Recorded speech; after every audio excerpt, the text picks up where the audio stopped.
राज्यातल्या नागरिकांना आता रॉकेल मिळणार आहे. अन्न व नागरी पुरवठा मंत्री छगन भुजबळांनी विधान परिषदेत घोषणा केली आहे. गॅसचा तुटवडा निर्माण झाल्यामुळे नागरिकांनी घाबरून जाण्याचं कारण नाही आहे. गॅस वितरक कंपन्यांच्या सोबत चर्चा सुरू आहे. एलपीजीचं उत्पादन वाढवलेलं आहे. रॉकेल डीलर मार्फत नागरिकांना रॉकेल दिलं जाईल असं भुजबळांनी म्हटलंय. तर घरगुती गॅस पुरवठा केल्याच्या नंतर शिल्लक गॅसचं वितरण हे रुग्णालय, शैक्षणिक संस्था, आश्रमगृह आणि आवश्यक उपाहारगृहासाठी 100% केलं जाणार असल्याचं भुजबळांनी सांगितलंय.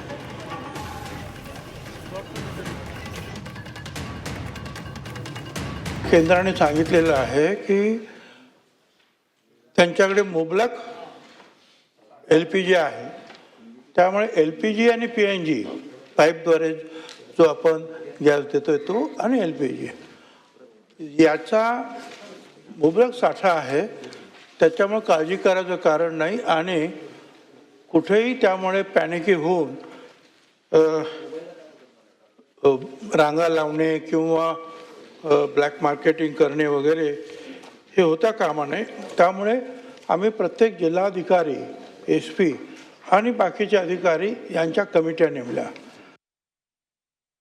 जे केरोसिन डीलर्स आहेत त्यांच्याकडे आपण हे केरोसिन देऊ.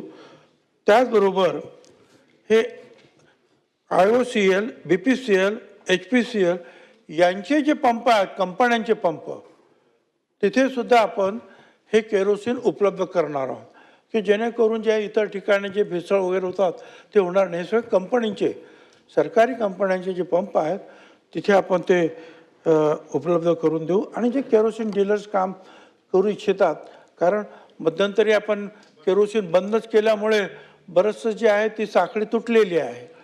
त्याच्यामुळे जे आता पुढे येतील जुने लोक केरोसिन डीलर्स त्यांच्याद्वारे सुद्धा आपण केरोसिन आपण देणार आहोत. घरगुती गॅस त्याची पूर्तता केल्यानंतर जिल्हाधिकाऱ्यांनी जो काही तुमच्याकडे गॅस उरेल किंवा सिलेंडर उरतील त्याच्यामध्ये प्राधान्य दिलं आहे. मग रुग्णालयाला प्राधान्य त्यांनी दिलं 100%, शैक्षणिक संस्थांना 100%, सार्वजनिक ज्या सेवा आहेत स्मशानभूमी 100%, वृद्धाश्रम 100%, अनाथाश्रम 100%, आणि जी उपहारगृहात पण ती बाहेरची नाहीत, संरक्षण क्षेत्रातली उपहारगृह, रेल्वेमधली उपहारगृह, हवाई वाहतूकमधले, पोलीस आणि तुरुंग याच्यामध्ये 70%.